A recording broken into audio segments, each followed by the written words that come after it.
Hey guys, JP Tech here. We got another CPU usage video on Battlefield 1. This time around it's the 8700K at 4.9 gigahertz. I plan to push this processor a little bit further. Right now the temperatures are getting a little bit high, even at 1.37 volts. I'm looking at delidding this processor and pushing it further. But as far as Battlefield 1 performance goes, I'm seeing much better utilization with the 8700K versus the 8600K. The 8600K in this type of gameplay was very often seen anywhere from 70% to 100% utilization. With the 8700K and its 12 threads, as you can see, that's not really the case. It seems like the worst case scenario is somewhere around 50%, and usually it's less than that. So I originally started with a 6700K at 4.6 gigahertz. I tried the R7 1700 at 3.9 gigahertz. I tried the 8600K at 5.2 gigahertz, and now I'm on the 8700K at 4.9 gigahertz for the time being. And out of all those processors, I can tell you without a doubt that the 8700K is the gaming beast right now. The utilization looks good overall. This game's definitely using all 12 threads. I can't say that it's quite evenly, but overall it's spread out pretty well. There's not any particular threads that are quite maxed out. It looks like thread number 2 gets a little bit high, but otherwise everything looks pretty good. As far as smoothness goes, the 8600K offered pretty high frame rates as well, but because of its 6 cores, 6 threads total, it didn't really have much to give when the utilization started hitting around 100%. Once it hit around 100%, you would start to see some micro stutter issues that happens when the CPU is being fully utilized. With the 8700K and its extra 6 threads because of hyperthreading, there's a lot more overhead with this processor. You know, if something's going on in the background, the extra threads can handle it and you won't notice it in your gameplay. I haven't tested it yet, but I'm looking forward to trying OBS. I think that the software encoding results are going to turn out quite well. And as far as looking forward, you know, if you're gonna spend the money on a 1080 Ti, I think that you'll be best suited with an 8700K, because, you know, $100, $120 more, you're looking at about half the utilization that you would see with an 8600K. And you know, I know some of you probably are like, well, I don't want to spend that extra $100 if I can get the same frame rates on a 8600K.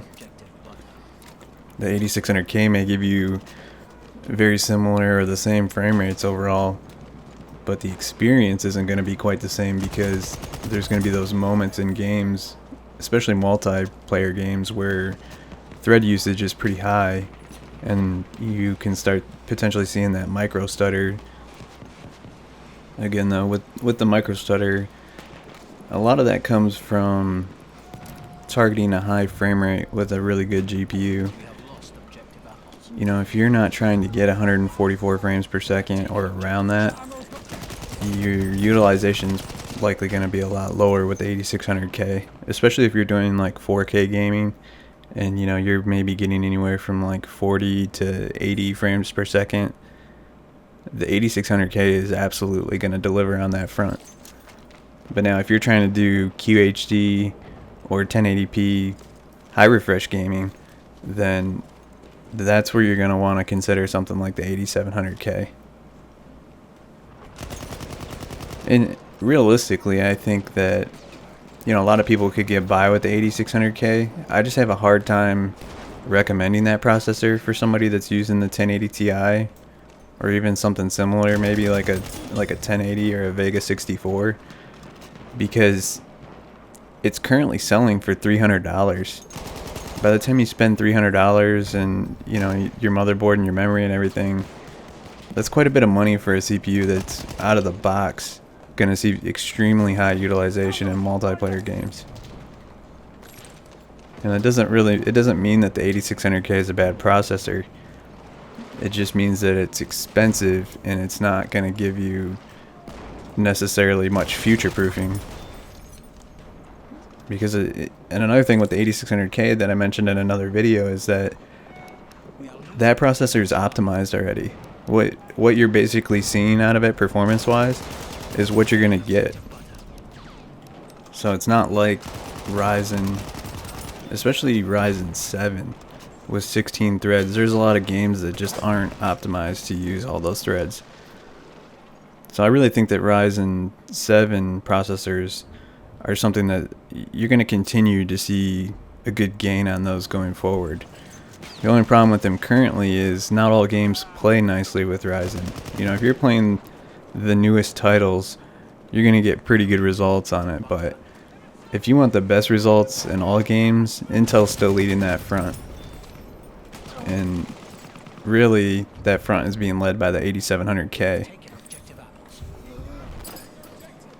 The thing with the 8700K that gives it the best overall performance, in my opinion, is the fact that Intel already has a slight IPC advantage. Not only that, they're clocked higher out of the box, and then you can overclock even more beyond that. So really, when you compare this 8700K that I have at 4.9 gigahertz right now and my Ryzen 1700 that I got at 3.9 gigahertz, there's a 1 gigahertz difference in per core performance. Plus there's around a 8 to 10% IPC advantage. So really, when you're playing games that aren't utilizing all 12 or 16 threads, things are looking a lot better on the Intel front. And that goes for things outside of games too. There's still a lot of applications out there that aren't using all those threads. So you're going to get a better experience with Intel on that side. Now when it comes to multi-threaded workloads, the 8700K again is within unperceivable differences between any of the R7s really. You're looking at very similar multi-threaded performance. And yes, this comes at a cost when you compare it to something like the R7 1700. But when you look at the 1800X, which is actually priced higher than the overpriced 8700K, things don't look so bad really. Now, not everything's quite perfect with the 8700K. If you've been following the 8700K, you'll know that Intel's still using TIM underneath the IHS, and this is causing kind of a thermal ceiling when it comes to overclocking the 8700K, as well as what kind of cooling solution you can use, whether it's stock or overclocked. So in the future, in the very near future, I'll be looking into delidding this processor so that I can get the temps down and hopefully achieve something over 5 gigahertz. I've had it in Windows and started to run some benchmarks at 5 gigahertz, but for one, it crashed, and I'm not really willing to raise the voltage any higher at this point because I'm already seeing temps that are approaching 80 degrees Celsius. So once I get it delidded, I'll start pushing it a little bit further. And the other thing that is not good with them right now is there's been a major supply shortage for whatever reason. So it's taken, they're kind of getting to the point where they're showing up in stock more often now at places like Newegg, but it's taken 2 months since the launch to get to that point. And because of the supply shortage, there's an increase in price right now over the expected MSRP. The 8600K is going for about like $40 over MSRP, and the 8700K is about $60 over MSRP. So that's something you have to account for if you're choosing to go with a Coffee-like CPU right now.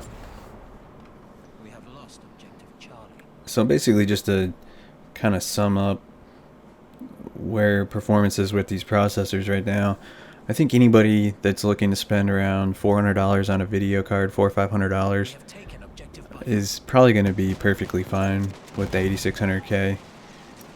I don't have my 980 Ti on hand any longer, or I would test that theory. But I really think that if you can swing the extra $100, $120, you're gonna be a lot happier overall with the 8700K. Not only is it gonna potentially give you the higher frame rates and the smoother gameplay because of the hyperthreading, the hyperthreading is also going to give you more headroom. You're going to be able to keep this processor for, you know, a few years or more before needing an upgrade. It was kind of unpleasing to see a $300 8600K have such high utilization because it only has 6 threads. That's just a lot of money to spend on a processor that, you know, is like already maxed out basically. You know, and again, it depends on what games you want to play and what settings you want to play them on. But for the most part, I vote pass on the 8600K. Now, to me, the 8600K is kind of a sidestep from like a 6700 or 7700K. You know, those are 4-core, 8-thread total processors, and the 8600K is 6-core, 6 total threads. But overall, the gaming performance is very similar. And even in multi-threaded workloads, the 8600K was able to kind of marginally out-task my 6700K, and a lot of that was because my 6700K, the highest clocks I could get out of it was 4.6 gigahertz. Where the 8600K that I got was very happily able to overclock at 5.2 without delidding. But if you're somebody that already has an i7, I don't think that the 8600K is even worth looking at. I think if you have an i7 already, you know, depending on what generation it is and you want to upgrade, grab an 8700K, or otherwise just don't bother, because you're not going to see enough out of the 8600K to be feeling like you did the right thing.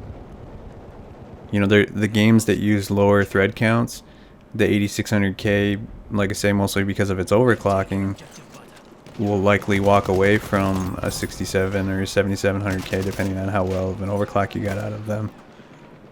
But when it comes to games like Battlefield 1 that can utilize 8 or more threads, the 8600K, it'll deliver higher frame rates, but overall just feels a little more choppy than what you get on a 4-core 8-threaded chip. That's it for this video, guys. Just to let you know, the game is the same as it was on the 8600K. It's on 1440p ultra settings, no motion blur, 144 FPS frame cap for the monitor's sake. Come back to the channel though and check out more benchmarks that I'll be sharing in the coming days and weeks on the 1700, the 8600K, and the 8700K. If you guys have any suggestions on what you would like to see, leave it in the comments. If you have any further questions on how I ran this test, and you know, any other questions on the 8600K, 8700K, or just your thoughts or opinions, go ahead and share those in the comments, and I'll be taking a look out for those. Hope you guys enjoyed the video, and thanks for watching.